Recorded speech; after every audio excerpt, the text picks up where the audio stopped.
But if I lay down and I play dead and I stay dead, maybe you'll get sick of being the monster out of my head, under my bed. Think you're something out of my nightmares. 안녕하세요. 명상의 시간입니다. 늦게까지 축구 보고 일어나서 크루들과 이야기도 하고 그러느라 좀 늦었습니다. 어제 참 축구를 끝까지 보길 잘했네요. 오랜만에 가슴이 쿵쾅거리는 밤이었습니다. 어제 증시는 고용과 임금이 발표가 되자마자 나스닥이 2.5% 정도 폭포수를 만들어서 게시글도 제가 남겼는데 왠지 보합이 될 것 같긴 했는데 과연 가능할까? 그런 생각을 했지만 일어나 보니 보합으로 끝났습니다. 제가 어제 게시글에서 고용이 너무 좋아서 경기 침체가 오긴 할 텐데 얕게 올 수 있다는 희망이 보인다고 말씀을 드렸죠. 정말 연착륙이 가능할까? 그런 생각이 듭니다. 미국 기초경제가 생각보다 굉장히 튼실하네요. 우선 발표된 걸 보면 시간당 임금도 올랐고 비농업 고용도 높고 실업률도 그대로입니다. 저는 0.1포인트 정도는 오르지 않을까 해서 프리장에서 일부 사기도 했습니다.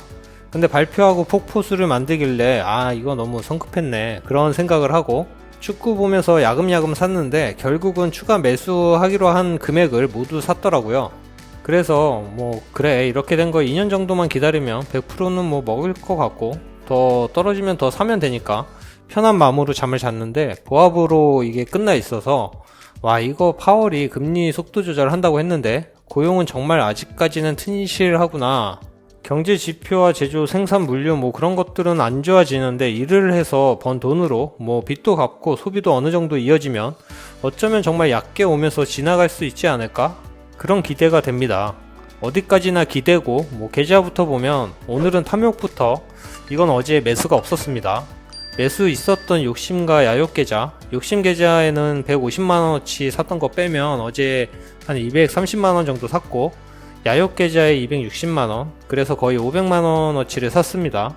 어제는 TMF와 속술 위주로 샀고요. 결국은 제가 프리장에서도 샀지만 축구 보면서 사가지고 많이 하락을 했을 때 사서 대부분 조금은 이익을 아마 봤을 겁니다.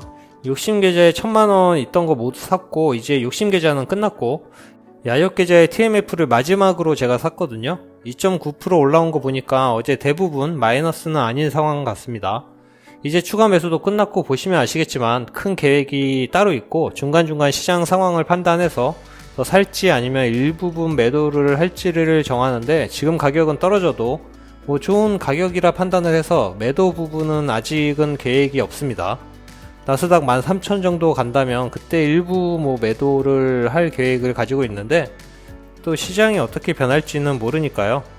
오늘 제가 크루들과 나눈 이야기를 말씀드리면 S&P 500 4년 사이클로 봤을 때 정확히 가격이 오른 타이밍에 오르고 있다. 그래? 넌 이런 걸 보고 투자를 하지 않지? 그런 이야기를 하긴 했는데 다른 분은 지금 금과 은이 많이 오르고 있죠. 근데 은이 20달러 아래에서 치고 올라간 적이 거의 없습니다. 그래서 확인 중인데 가장 가까웠던 게 2020년 4월, 그러니까 팬데믹 이후 급등장에서 올라갔었거든요. 예전 거는 중요도가 낮아서 안 보고 최근만 보면 그렇습니다. 전에 제가 금과 암호화폐 입지에 대해서 말씀을 드렸잖아요. 지금 암호화폐는 여러가지 이유로 반등을 못하고 있는데 금과 은이 다시 입지가 올라간 듯한 그런 움직임을 보이고 있다고 생각을 합니다. 그리고 고용률이 최근 10월 졸트 업데이트에서 3.9로 떨어졌는데 코로나 이후로 최저치라고 합니다. 그러니까 업종별로 차이가 있긴 한데 실업률이라는 건 내가 일을 하고 싶은데 일자리가 없거나 내가 원하는 일이 아니라 못하는 거잖아요. 근데 여러가지 발표되는 걸 보면 어느 쪽에서 해고나 아니면 내가 원해서 그만두고 일을 구하는 사람은 아직까지는 갈 곳이 많다는 겁니다. 어제 말씀드렸듯이 저축률이 많이 내려와서 걱정이 되기는 하지만 있는 돈으로 소비를 많이 하는 걸로 보이죠. 그러니까 번 돈만큼 쓰고 못 벌면 있는 걸로 쓰고 그런 상황이라고 보입니다. 다른 걸 보여드리면 위에는 주택건설업의 취소율이고 아래는 주택건설업체 ETF, ITB 차트인데 취소는 많이 되는데 ITB는 오르고 있죠. 자, 두 가지입니다. 거품이 꼈거나 바닥이거나. 아무도 모르죠. 왜 모르냐면 급격한 금리 인상으로 시장이 굳어가고 있죠. 모든 지표가 그렇게 알려주고 있습니다. 그래서 파월이 너무 굳을 것 같으니까 속도 조절을 한다는 이야기를 했죠. 시장의 돈이 말라가고 있으니까 많은 지표가 코로나가 발생했던 때로 가고 있는 겁니다. 그때 난리가 났었는데 물론 V자 반등을 했지만 결국 돈을 풀어서 살렸죠. 제조 생산 건설 기업 투자 고용 그런 모든 게 너무 안 좋아지려고 하니까 이미 안 좋아지기도 했고, 그래서 12월부터 조절하겠다 그런 이야기를 해서 저는 모르겠습니다. 바닥인지 아니면 다시 거품이 생기려는 건지. 그래서 결국 계획대로 분할로 투자하자, 그게 제 결론입니다.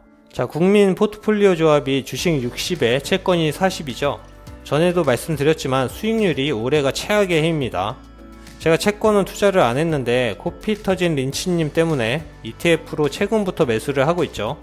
지금 같은 시기에는 채권도 너무 이게 많이 하락을 했으니까 주식처럼 이렇게 같이 하락을 한 적이 거의 없습니다. 그래서 하이에나 촉으로 충분히 좋은 투자처라고 생각을 합니다.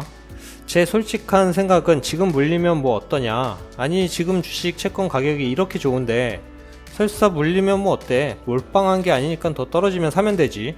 지금 전기차 시장 자율주행 친환경 소재들 그리고 AI에서 로봇까지 산업이 바뀔 때에는 돈이 몰릴 수밖에 없습니다. 이건 허황된 꿈이 아니라 현실에서 이뤄지고 있죠. 미국을 횡단하는 대형 트럭까지 테슬라가 전기차로 내놨습니다. 자율주행도 거의 완성이 되어 가죠. 생산도 로봇 비율이 계속 늘어나고 인간의 영역이었던 서비스도 일자리는 갈수록 줄어들고 있습니다. 너무 길어지니까 짧게 마무리를 하면 어쩌면 우리의 자녀 세대는 일자리가 정말 없을 수 있습니다. 인간은 소비군으로만 분류가 되고 그럼 돈을 우린 어디서 벌어야 할까요? 결국은 기업에 투자해야 한다고 저는 생각을 하고 있습니다. 그래서 너무 짧게만 보지 마시고 좀 길게 투자를 이어가야 할 거라 생각을 합니다. 그럼 우리 모두 좋은 결과 있길 바라고 오늘 영상은 여기까지 할게요. 조금의 도움이 되셨다면 구독과 좋아요 꼭 부탁드립니다. 많이 추워졌는데 남은 휴일 사랑하시는 분들과 잘 보내시고 푹 쉬시는 주말 되시길 바랍니다. 그럼 내일 만나요.